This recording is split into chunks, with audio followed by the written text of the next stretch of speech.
I can talk about landscape of other, we are actually doing a study on the patent landscape of quantum technologies as well, and maybe someday when it is published, I can talk about that as well. But this was my first introduction to the more social, or I don't know how social this is, but you will see while as I go through the presentation. So I should start rather than babbling.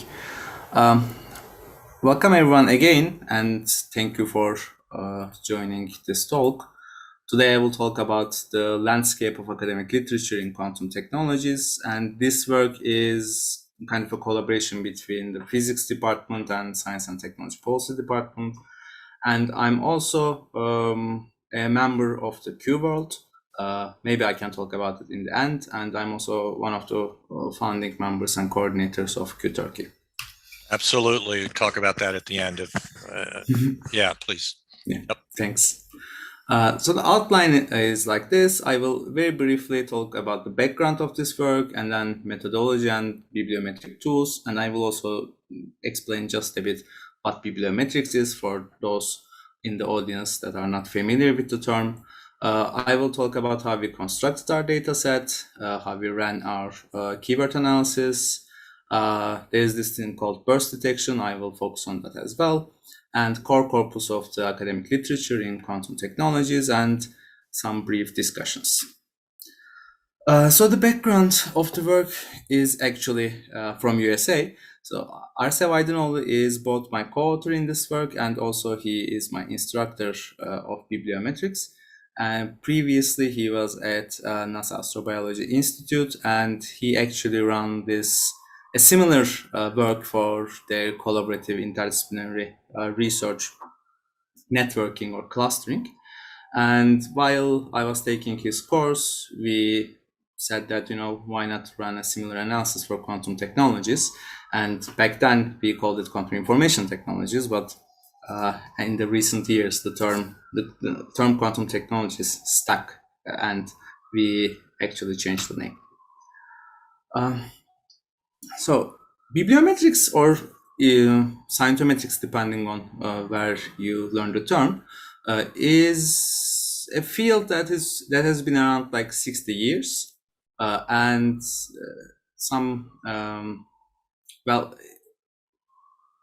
the originator of the term, or not the term, but the field, is Eugene Garfield in the 60s, and the reason we got this field is because back then, as the number of academic journals were increasing, libraries wanted some way to distinguish between different journals, which ones to buy, which ones to not buy, and which ones are useful for their institutions.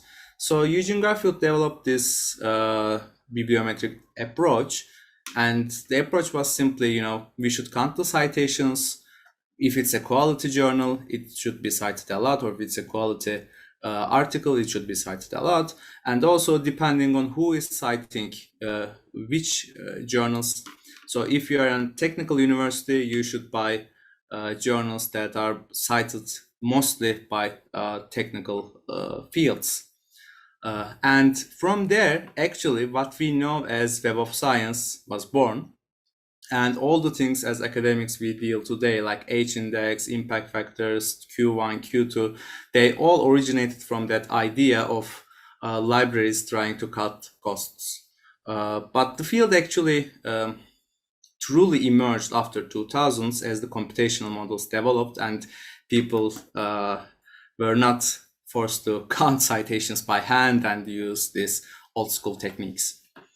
And for bibliometrics, one of the key aspects is determination of the sample size and formulation of the search query, because basically what we have are two well-structured major databases. One of them is Web of Science, which is more restrictive. And the thing that we know as the Science Citation Index is what actually Web of Science produces. And the second one is Scopus, which has more journals, but since it has more journals, the overall quality is just a little bit lower than Web of Science. And depending on your search query, you can reach different results, you can reach different sets. So what we did was we initially prepared a query by ourselves using our expertise, and then ran some analysis and then sent them to certain experts in the field. We got their opinion and feedback. By those, we formulated a new query, ran the same analysis again, and finally sent them back to the experts to see whether they agree with the outcomes or they seem reasonable. And after this, the process was over. Also, we use something called highly cited articles. This is a property of Web of Science. And what it actually is that it is not the most cited articles, but it is the set of articles that has been cited quite rapidly and in huge volumes. So instead of an article that has been around for 30 years and gathered enough citations, an article that was published 5 years ago but has half of the citations of the 30-year one would be in this highly cited article set.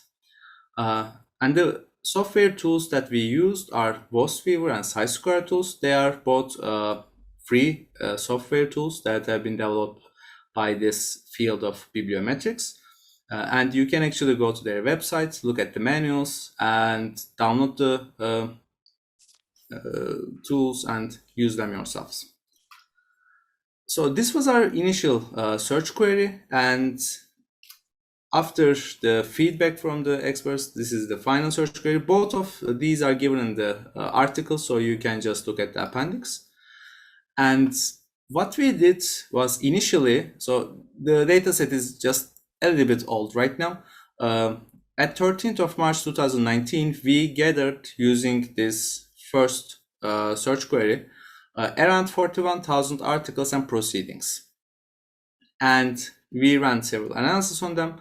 And for the final one at the 6th of June 2019, we used this final query and we collected around 50,000 articles. So this time it was articles only, and we curated the set, which means that we got rid of articles that had 0 citations or 0 references. And after this process, we had 42,530 articles. And in the set, we had 495 journals with 5 or more articles from the data set. So I'm giving you these numbers because right now, if you go to Web of Science and insert this query and set the date to 6th of June 2019, you can actually reach the same conclusion. So the outcomes of this study are entirely reproducible, and that is one of the good things about bibliometrics. You can actually get the same data set, and even if you disagree with the analysis or the outcomes, you can run them yourself. And in the data set, we looked at certain trends. For example, the number of articles is increasing rapidly, and you can clearly see it from here. The number of articles in 2000 was around maybe 1,000, and now it is around 50,000. So the rise is quite steep. And actually, the field has been getting more collaborative in the last 2 decades, or even 3 decades, because from here you can see the average number of authors per paper. And even if you exclude papers with a huge number of authors, the trend is still steadily rising. So you can see that as of 2013, the mode of number of authors is 3, which means most of the papers in this region have 3 authors. And you can here see that the average number of authors is close to 4. So single author papers are, they're now rather old-fashioned, and most of the academic work being in this literature, or let's say being utilized in this literature, is a collaborative effort. So this is the initial clustering of the keywords, and let's say these are called author keywords, the keywords that you put in your articles.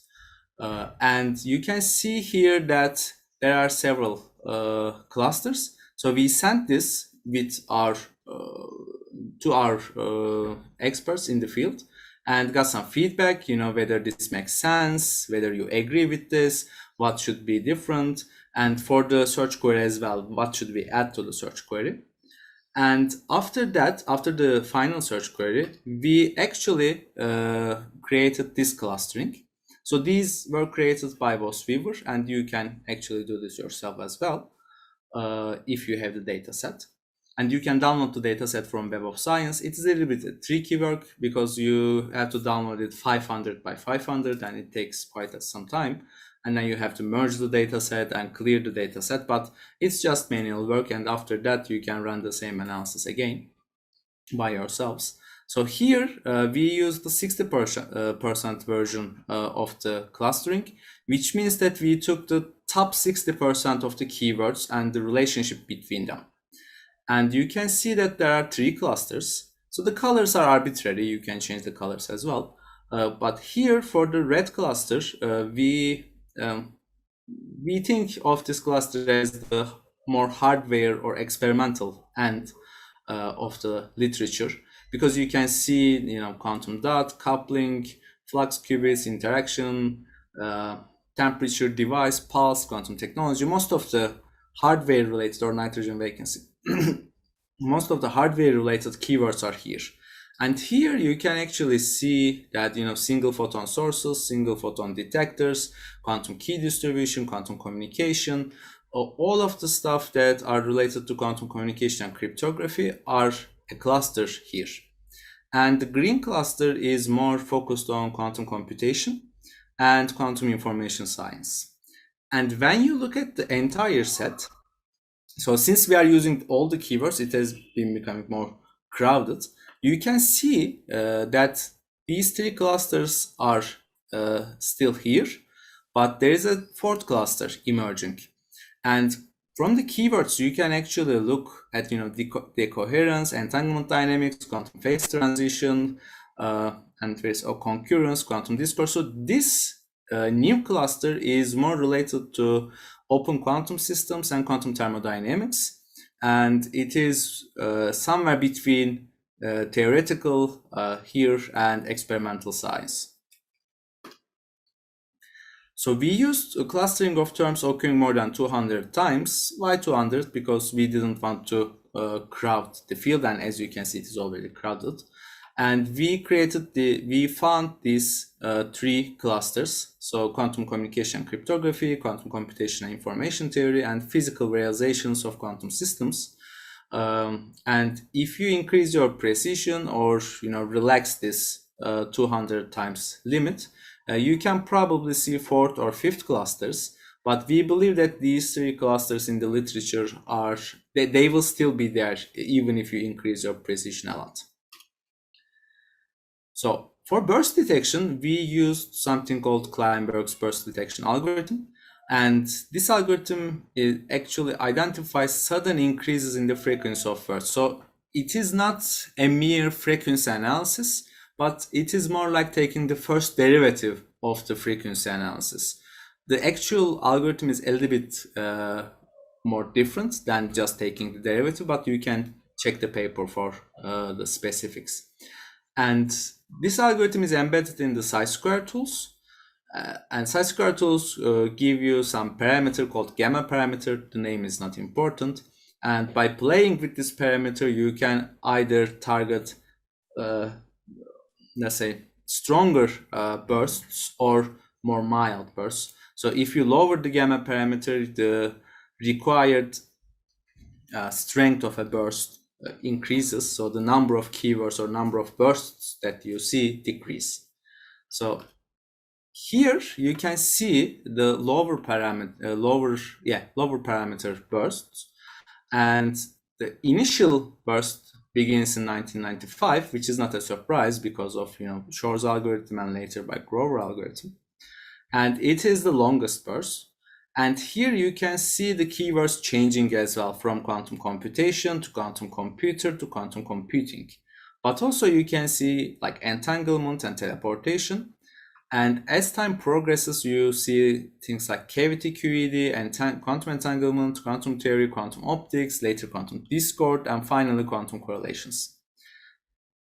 And if you look at the higher density parameter, which sees smaller bursts, and you can see the full list in the paper, and I put this table because as of 2019, these bursts were still ongoing.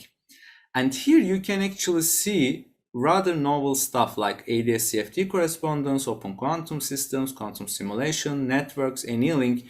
So these are not just certain major words like quantum entanglement or quantum computation. These are actually emerging fields. So if you are from the field, you know that quantum networks and annealing has been bursting since 2016. So I actually had to ask what is ADS-CFT correspondence is doing here to a string theory friend, and he said that people have been using ADS-CFT for everything in these days. And later I recognized the relationship between quantum error correction theory and ADS-CFT. So it is justifiably here for a reason. But there is a problem with this burst analysis approach. So here, let's say at 2007, you can see that quantum computation's burst has ended. So the burst analysis doesn't give you what happened later, whether these keywords became mainstream or whether they faded away. So to see that, I actually ran some further frequency analysis, and to double check these results, I looked at quantum annealing, coherence, and simulation, and here you can see that they have been bursting, for the last couple of years. And as you remember, quantum teleportation was not bursting for quite some time. And when you looked at it, you can see that until like 2007, it has been on the rise. But since then, although it is fluctuating, it has become mainstream. So it is steadily in the literature. So it is not bursting. So the algorithm is right, but it doesn't give you whether it faded away or not. And similarly here, you can see some interesting stuff going on with quantum computing. I actually don't know why there is this huge spike. I had a discussion with a couple of people from the field. Some say that it is because of at 2009 or 2010, there were these huge, let's say, cutbacks in the funding of quantum research in the US. And some other people say that it is related more with the financial crisis, and I'm not sure, but you can see it from the data. And this is followed by the analysis of highly cited articles. So what we actually found over the entire set, there were 808 highly cited articles according to Web of Science. And we decided to look at articles or academic work that has over 30 citations in this set of highly cited articles. And there were 34 works like this. And we prepared two tables. You can see these tables in the paper as well. And you can see the full list at the appendix of the paper. We wanted to see how the most cited top 5 articles are different for our sets. So here you can see that Nielsen and Chuang, I mean, all of you know Nielsen and Chuang, the textbook, is the most cited work for both highly cited articles and for the entire set. And so it says 6,929. This doesn't mean that the citation number of Nielsen and Chuang is this. This means that in this set of 42,000, there are 6,900 articles that are citing Nielsen and Chuang. And in this set of 808 articles, there are 113 articles that are citing Nielsen and Chuang. But when you look at the other 4 of the top 5, you can clearly see the difference. So here, this is for the most cited articles in the curated set. There is this work of Bennett, Eckert, Gisin, and Einstein, which are, the cornerstone articles of the field. But in the highly cited articles, You can see the works of Kimball, which is the quantum internet paper, Walraff's superconducting qubits paper, Nayak's topological quantum computing paper, and the Horodecki family's review on quantum entanglement measures. So you can see that the highly cited articles are citing more recent and impactful work rather than just citing the old literature. So we continued with the country level analysis, and here you can see that the most amount of papers in the literature are coming from China, which is not a surprise, followed by US and then like Japan, UK, and Germany. And if you look on the region level, China, US, and Europe, even if you exclude UK, are almost on par in terms of the number of articles. So this is a quantitative analysis. It is not a qualitative analysis. So the number of articles are telling us something, but they are not the entire story. But if you look only at the number of articles, you can see that China, US, and Europe are almost on par. And we continued this country level analysis with clustering.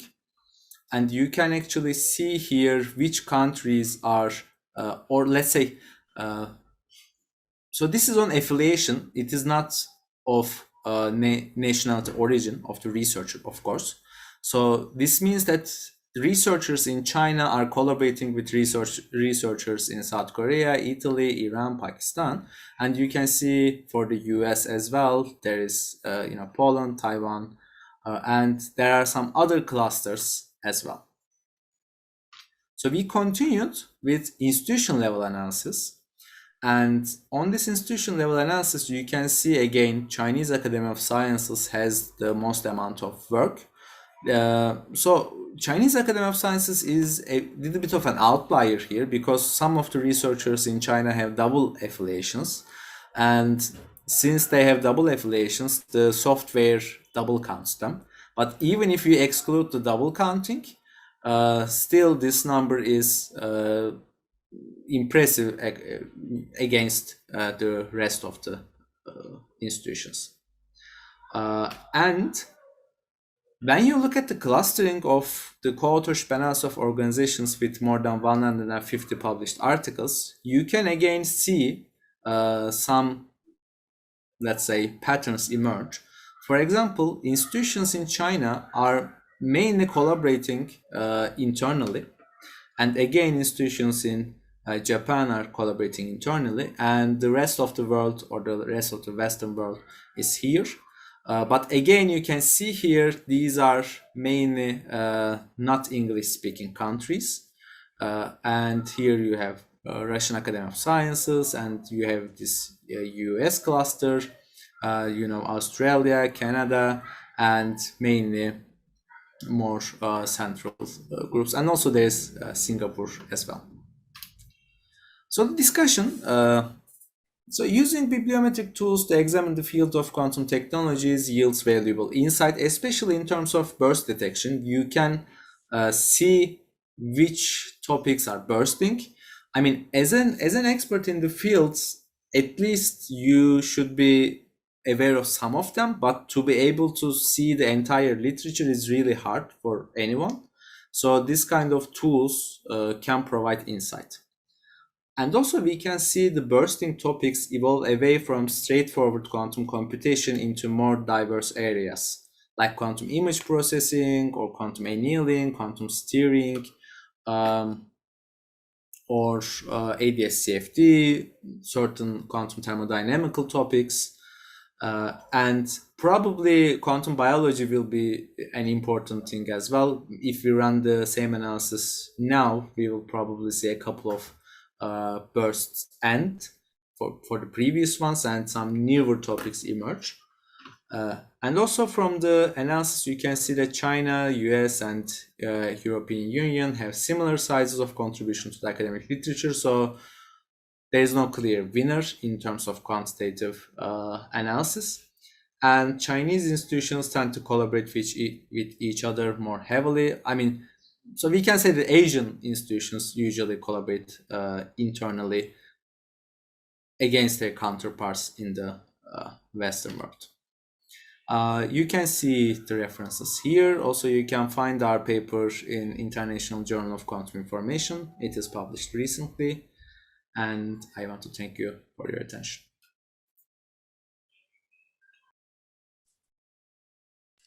So if Thank you you. have questions, you can ask. Would you share your slides, please? Of course, I can share it. You should send me an email. I can just write my email address here. Yeah.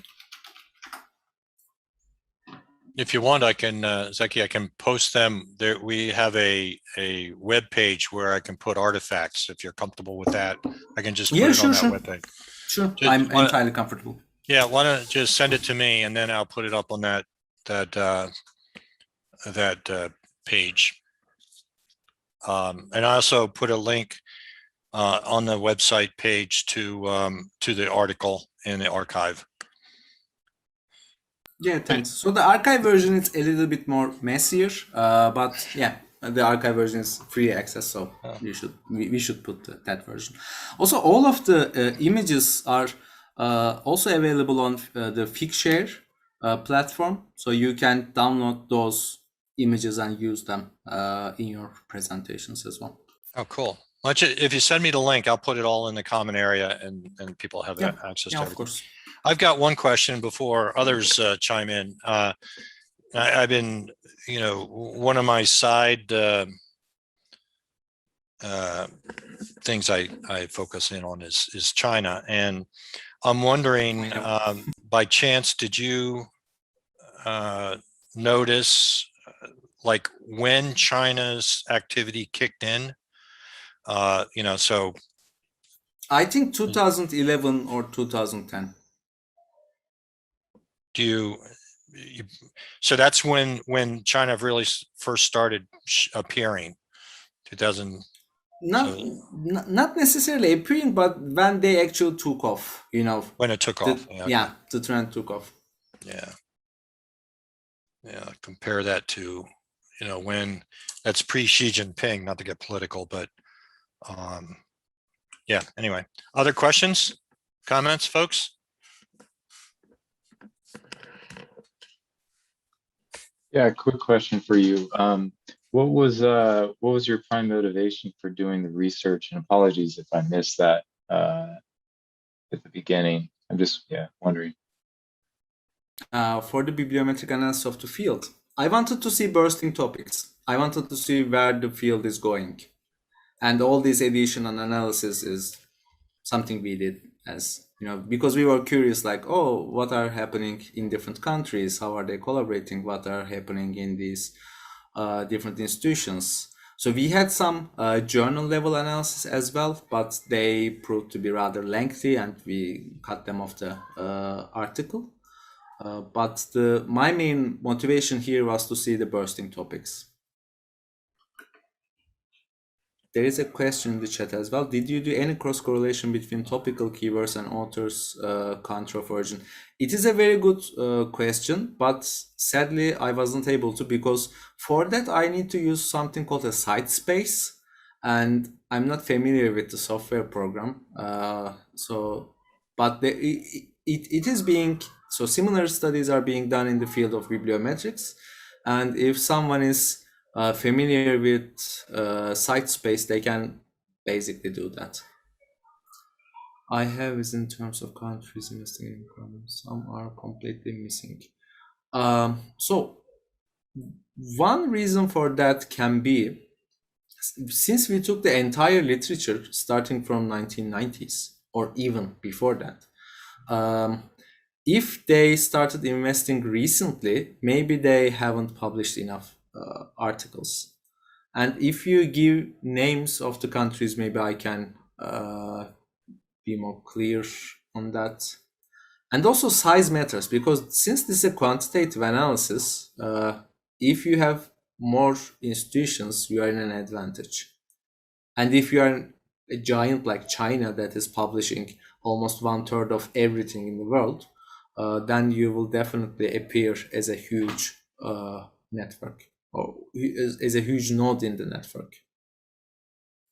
Yeah, one thing, if I could add, you had the list of institutions there, and the National University of Singapore, their output correlates with, when I look at the jobs data I maintain for quantum technologies, they are one of the top employers now in the academic space, of course, but it was nice to see that correlation there, because they are pulling in postdocs and faculty, et cetera, like crazy. Off the top of my head, I'm thinking like 35, 40 open positions in quantum technologies right now. So that correlates with with that publication record. I was not aware of their publication record like that, so it's good to see the consistency there. Yeah, and it is really nice because they have their own cluster as well. When you look at the clustering of institutions, you can see that the Singaporean institutions have their own clusters, the Russian Academy of Sciences and RQC and their own cluster. So you can see that this investing in the field is paying off for those regions as well. So does this study also reflect on quantum technologies, computation build-out as well? You can create quantum technology or quantum computation. You can do the same analysis for quantum computation, but then you have to cut out certain keywords and you have to curate the data set more clearly, because one of the problems is what you call quantum computation is not very clear when it comes to experimental terms. So what you have to do is you have to go most of the papers by manually, and you only need to focus on papers on computation. Yeah, but they are rather new, the investment, especially from Nigeria, Finland, India. Most of the investments are new. So if you do the same analysis in 5 years, you'll probably see those countries. Hopefully, if their money's being spent well. Yeah. And also, so one of the issues is, since this is a race, just because you are investing doesn't mean you get into top 20 or top 10, because all the others are investing as well.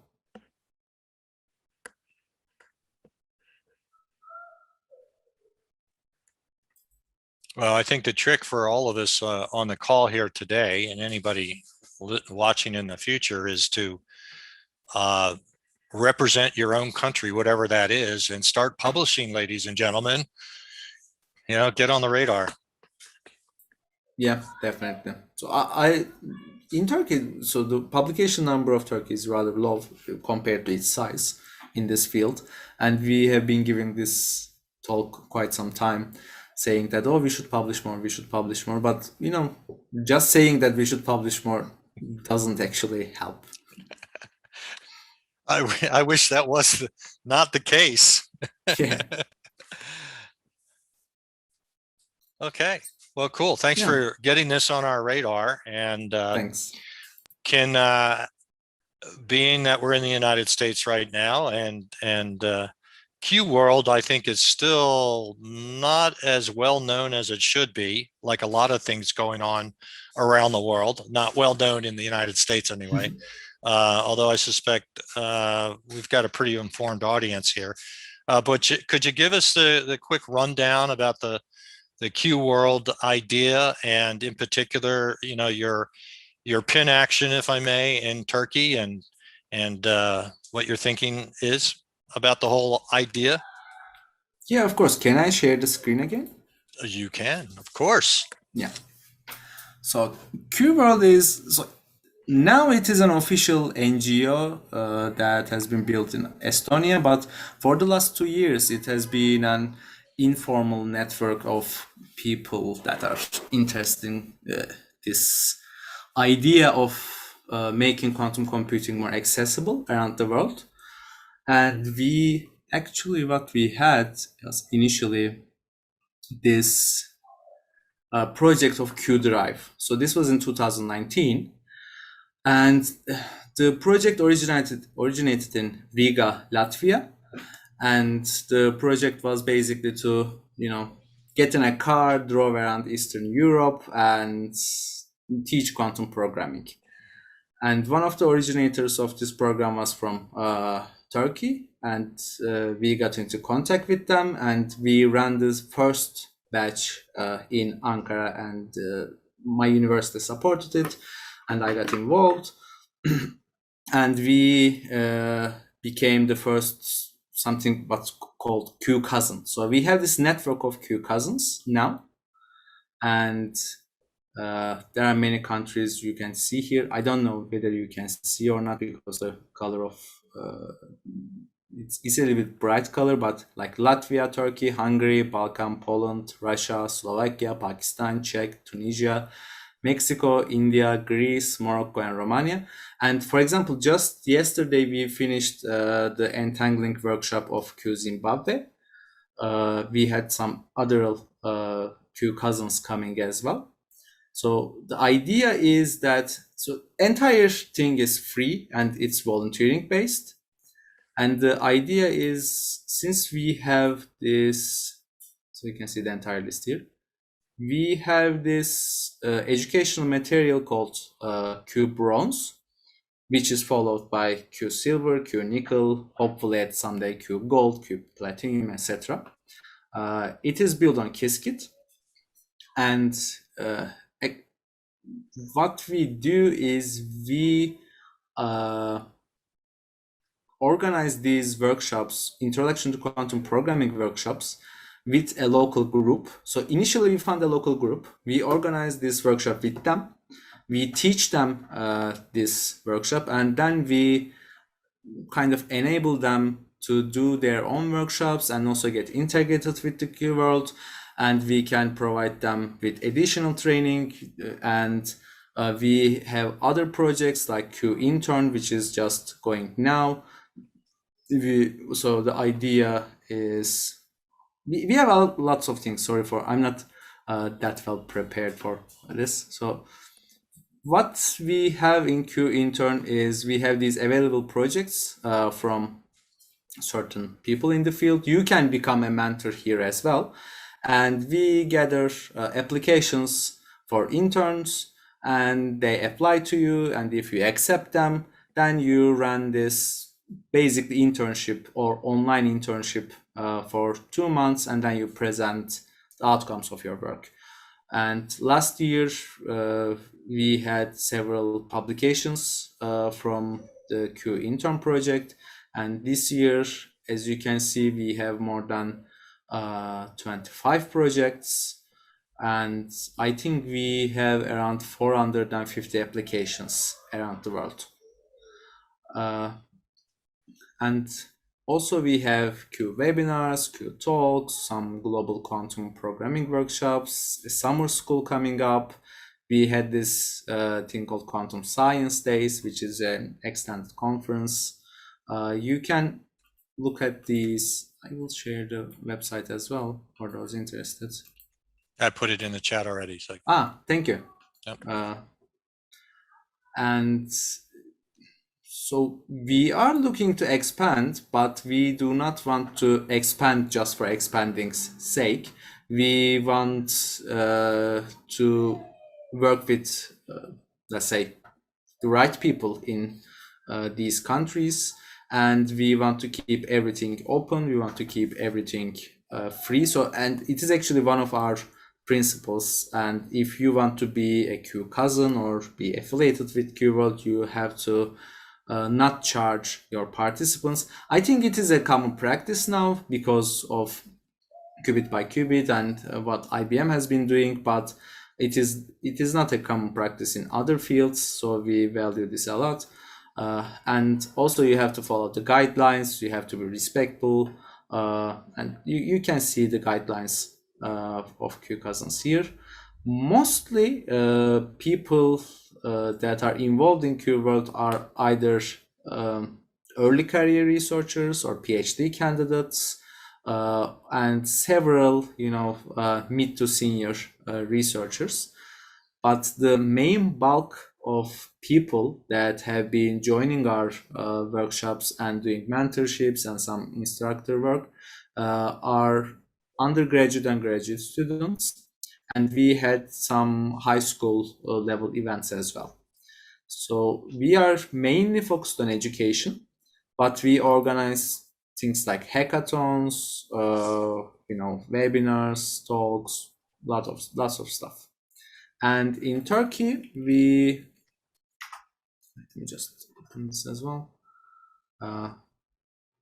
So in Turkey, we are one of the first Q cousins, and we organized more than 20 workshops, gave out over 700 certificates, and we have this. So we actually took this idea from IEEE. IEEE has student branches, so we thought, why not? So don't sue us, please. And we have these student branches at universities, so that they can be part of this second quantum revolution as well. You can check the website if you want to. Yeah, the whole concept is a tremendous, as far as I'm concerned, success story, because I remember, talking to the guys, I don't know, almost 20, if not more, months ago. And, you just keep trucking and keep on going, which is great. It just keeps getting better and richer in content and everything. Good work, man. Yeah, thanks, man. And as we said, we would be happy to see you as well. And also, so one of our latest discussions was on this, and I want to ask your opinion as well. Since Q-World is mainly focused on education, and in, let's say, more developed countries, there is enough opportunities for education, we thought that we should focus on, developing and less developed countries. And so that was the main goal initially, but later we thought, we should go in balance, like get some countries from less developed world, some countries from more developed, because that way we wouldn't be stretched too thin, because this takes a lot of work and it takes a lot of time, and it would be nice to have some additional support from like people from US, let's say. So that was the idea, but I'm not sure. So what do you think about that? Well, for my part, we've talked about this, and this is a group conversation, of course, but I'm just finding it very difficult to get traction on it, quite frankly. And just not on Q World, but a lot of other things. US is kind of a funny market in this space. What do others think?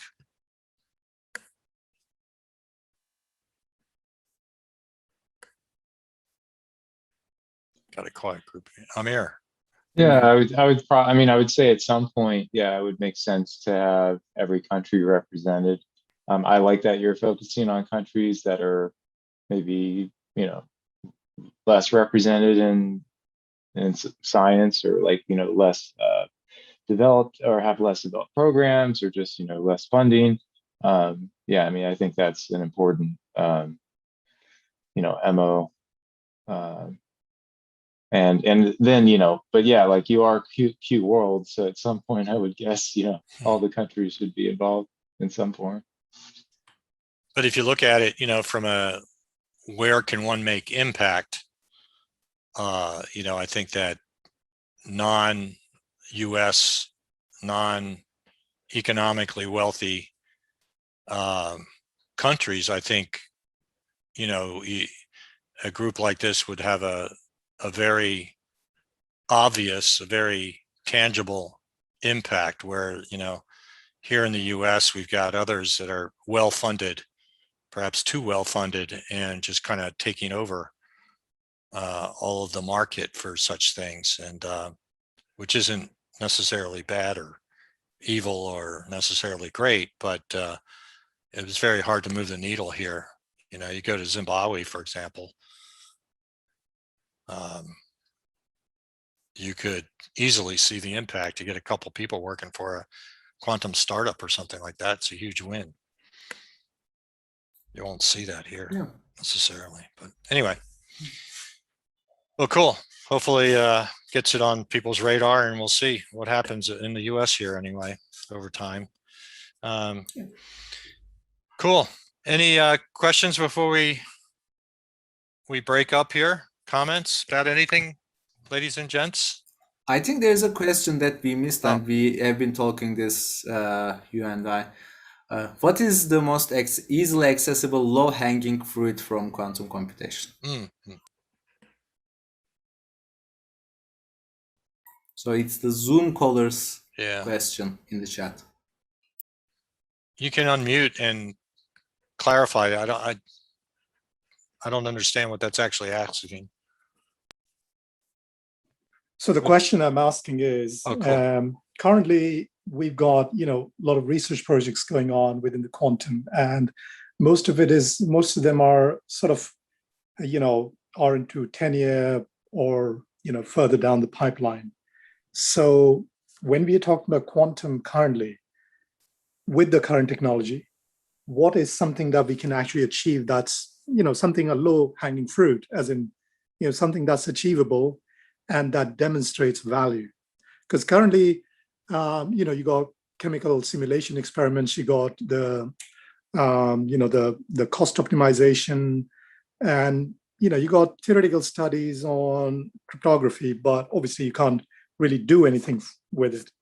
And the thing is, when it comes to, so for example, I submitted a dissertation proposal, and it was, and I'm in, one of the top universities in the world. It was instantly rejected. And one of the things was, God, most of this work is already done. So because there are so many people out here, I'm asking a general question: which is the most, available, something that you can tell it to a layman that this is what value provides today, what we can do today with today's technology. Do you follow? Yeah. Hello? Yeah, we can hear you. Maybe my answer to this is what you can or anyone can do today that is most beneficial is to help the technology develop faster. So you can develop like novel characterization methods or better routing algorithms, or I don't know, maybe a QRAM. That would be nice. Things that would help quantum technologies to further develop faster is, I think, the thing that will be most beneficial right now. I don't know whether others will agree or not. Yeah, I mean, the thing is that in order for somebody to kind of invest in these areas, they need to, justify the current investments that's already gone in. And what's happening right now is that we don't have, from whatever we have invested, and billions of pounds, dollars have been invested in this, but we haven't got something which is, we can take it to somebody and say, this is what we got out of it. So if there is something, that would be great to know.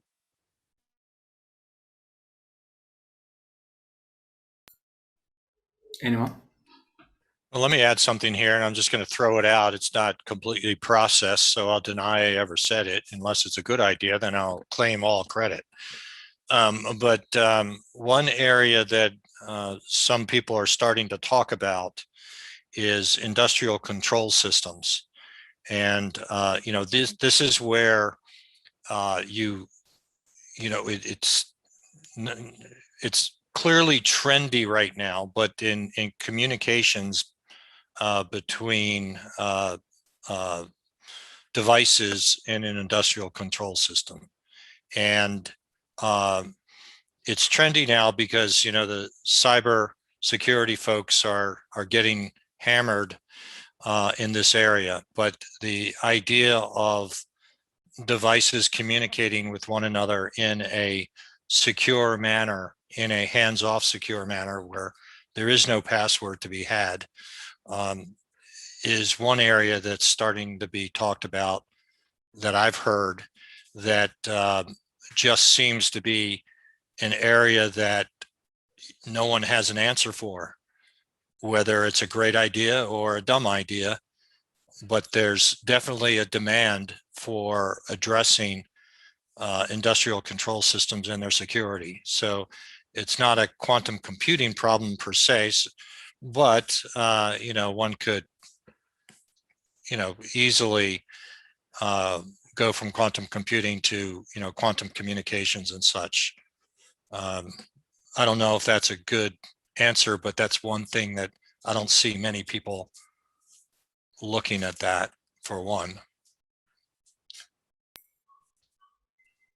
It's an interesting question. You know, I mean, is it just throwing shiny new ideas at a big problem? Is it a great idea or is it a dumb idea? No, the people in ICSs who understand quantum don't have an answer to that. I do not know if this is entirely relevant or not, but if you might have heard that IBM had a partnership with Mercedes for their new battery technology, they have posted something today about it. So, and even there's a company in India, a startup in India that's working on a newer kind of battery using quantum computing technology. Also, if it is about quantum technology and not just quantum computing, I would say sensors, especially for medical sensing. It is already a big thing, and it has been becoming more important as COVID progresses and health becoming even a more important priority. Yeah, I think from a quantum phenomenon, there are a number of instruments. For example, there's a gravity meter. There is the new microscope that can actually zoom in using the quantum entanglement property. There are a lot of devices. I was more onto the computing, quantum computing, the space that you just talked about. And I think on that, billions have gone into investment, and we got a lot of theory, and we got a lot of hope for the future. But we don't have something that we can say, okay, we've got this and we can take this and do something, go with it. So for example, the ICS control systems that your colleague just mentioned, sorry, I joined in late. So yeah, I mean, there is this, you could use, for example, a QKD network, and deal with that.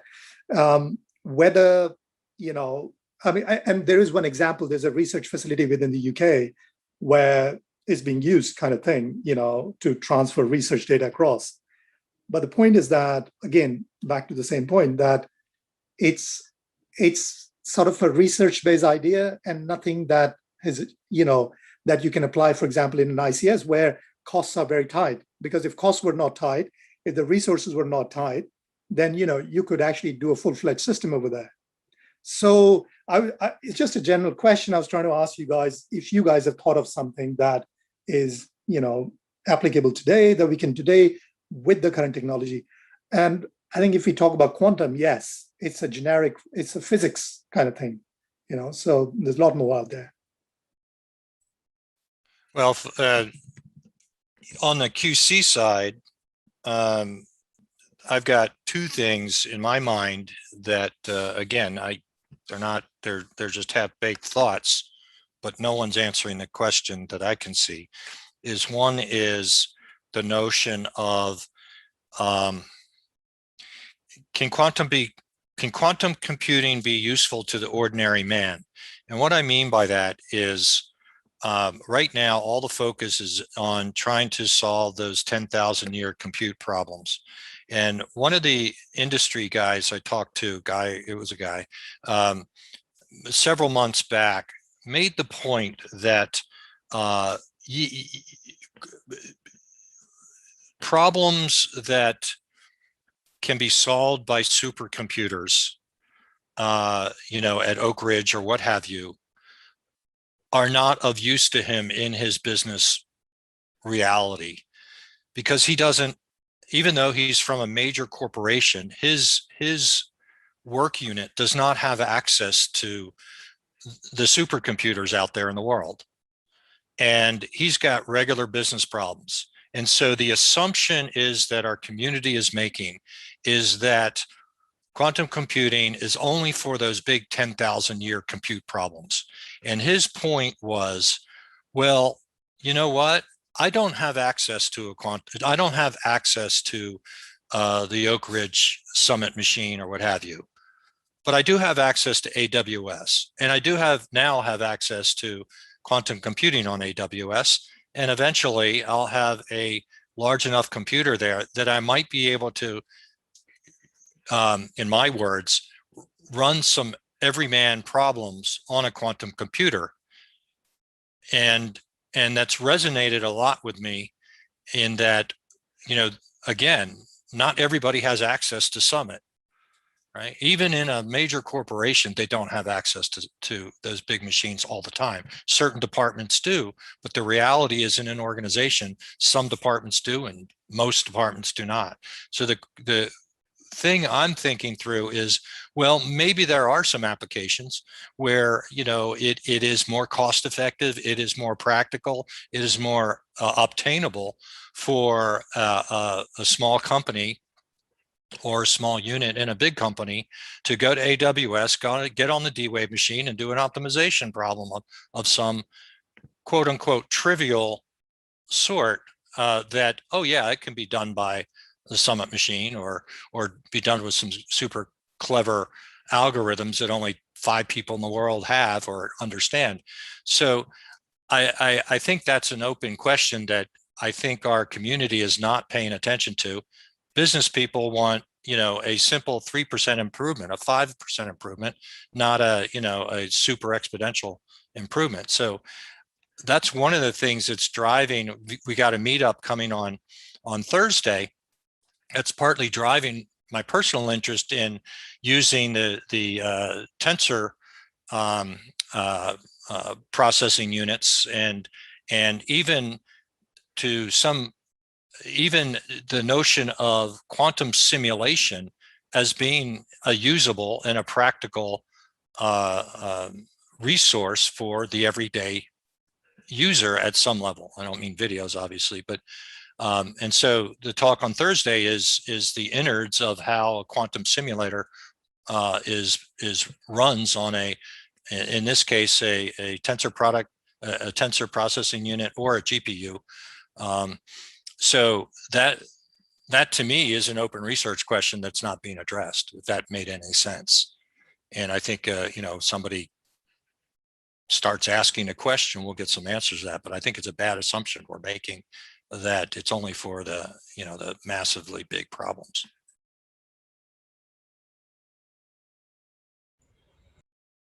Yeah, I quite like that. Would you please share that meetup link with us on the chat? Thank you. Sure.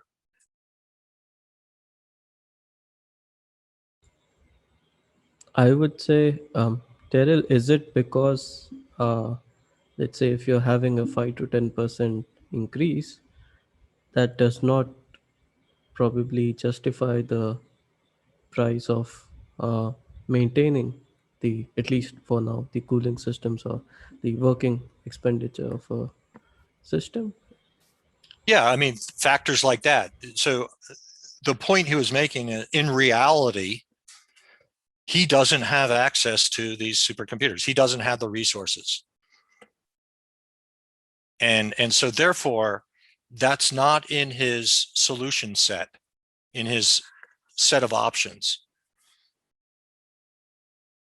of solving his problem. So you take a D-Wave machine, and if you can get your problem to a QUBO, you're ready to rock. And it's what have we got? Is there 2,000 or 5,000 qubits or whatever? So it's a big enough problem. But I think that I don't have access to Summit. Does anybody here have access to Summit? So I don't need a quantum computer to beat a Summit machine. I need a quantum computer to solve my problem a little bit faster or a little bit easier than waiting 4 hours on a laptop. That make any sense? Yes. Yeah. That's interesting. Yes. And also, I want to ask something, because it has been something that I have been thinking about. As the size of the quantum devices grow, will the cost grow linearly? I don't think so, right? Because, I mean, if you have 50 qubits or 500 qubits, the cooling costs are almost the same. you will use more control electronics device, etc. But it will not be like having additional 50 servers that consume a lot of electricity, etc. But just the computational power will increase and the costs will increase very, that's even negligibly compared to the growth in exponential power, right? From what I understand, that's what I gather. So the beauty of a quantum computer is you basically have a fixed cost device, compute device, and I mean fixed cost meaning electricity, even time, and all that kind of stuff. I would say that would hold for a superconducting chip or a transmon chip, because that would depend on what node you are fabricating your chip and the surface area you get in the end. But for an ion trap, I guess it goes a bit, it kind of, the costs might grow a lot. I mean, that's the value proposition, I think, for the blockchain folks, right? Their costs are entirely that electricity that they use. And so if you can turn that into a fixed cost, that's less than the variable cost of classical computing for blockchain mining. My goodness, there's a real simple use case right there. You won't have to, put yourself in Norway to run a data mining operation anymore. So I have, so for example, there's two viewpoints here. One is that you have the quantum computing chips, such as, for example, based on photons, such as the one at Xanadu, which do not require, additional cooling and things like that. But then on the flip side, the early quantum computers would have two separate streams. So one would be purely the quantum part, and then there will be a part which would be the fed up into the feeding into the classical computing line. And that way, most of the problems will be sort of hybridized, and therefore you will require two separate sets of cooling as well as control units. And therefore, in the early days, when I say early days, we're still talking about 10 years, or 15 years, we will still have quantum computing power, power requirement, resource requirement, as well as, personal requirement would be of a scale higher than we currently have at the classical computing level. And that's based on purely that a problem cannot be divided just into purely quantum state. It's a hybrid state, and you have to look at it into two different sort of problems. That how can we divide this thing into two separate ways so that I can make use of the best use of what's available to me right now. And because quantum computing will not be available for quite some time into same sort of power output that we get out of classical computing, a lot of heavy lifting would have to be done by the classical computing. And therefore, we will look at a hybrid architecture, which means more cost, more personnel, more resources, energy requirements, blah, blah, blah. Certainly a good way of looking at the total cost, no doubt. I mean, that's another research question that I see out there is an individual developing that expertise in discerning what gets done on a classical box versus what gets done on the quantum box. It's like the artistic aspect of it, if I may, of, okay, how do you take a classical algorithm and run parts of it in parallel processing, like in a GPU, for example? There's a certain amount of skill and knowledge in being able to architecturally parse out from that classical algorithm, which parts get put on the quantum side, right? That's what the machine learning people are trying to work on now. But that's a great area to specialize in. So even if you got an optimization problem, how do you jerry-rig that between the hybrid, in the hybrid environment? What parts of that are on the classical side and what parts are actually on the quantum side. It's an easy question to answer when you're waving your hands around, but it's a difficult question to answer if you're actually doing it, just like parallel processing. I mean, this is already in play for quite some time now. In fact, whenever certain problems come to me, I mean, architecturally, I always look at this problem like that. Mm-hmm. And I think with regards to the other pointer you made about, the machine learning part, that's where it actually that's where it actually adds another workload, both in terms of resources, energy, and personnel, and that adds another dimension to it. But currently, across the world, I think there's two things happening. One is obviously people are looking at the hybridized nature of it, and the second part is people looking at sort of how can we simulate the supposed futuristic quantum state into the classical way, what the technology we currently have. And what has ended up in most of the circumstances, because we don't have that power we are desiring, most of it is actually being leveraged by the current classical technologies, or classical technologies being remodeled in such a way that they can provide the same value. For example, if you look at when the Google announced their quantum supremacy experiment, IBM instantly came out and said, no, we can achieve the same thing with classical computing. So that both the things are happening at the same time. Going back to the research question, these are all types of open questions. It's not, we haven't figured out if the world is flat or round. And so there's arguments and points of view on a lot of things, but we want to eliminate those arguments and points of view and find out which one is better, or what works and what doesn't work. Those are research questions as I see it. Also, it's a scaling issue, right? Because you cannot just compare it with devices now. You need to look at 2050 or 2040 at least. So if you are looking from 2040, what you would have done that would have made the device better? And if you invested early, would that be beneficial, or can you wait until that point for others to invest and then you can be a late follower? I think on these matters, what happens is that generally when people move into new technology, even from a programming point of view, people who are software developers or people who are designing a mechanical engineering something, gadget or something, people usually tend to follow and work in the knowledge they actually know. And because they tend to follow the same principles or whatever, they tend to, many of them are actually in that tunnel vision where they cannot actually look at a new problem in a completely new way, because that's time consuming, and people don't have, and therefore you require this fresh brains and things like that, to look at a problem in a completely new way.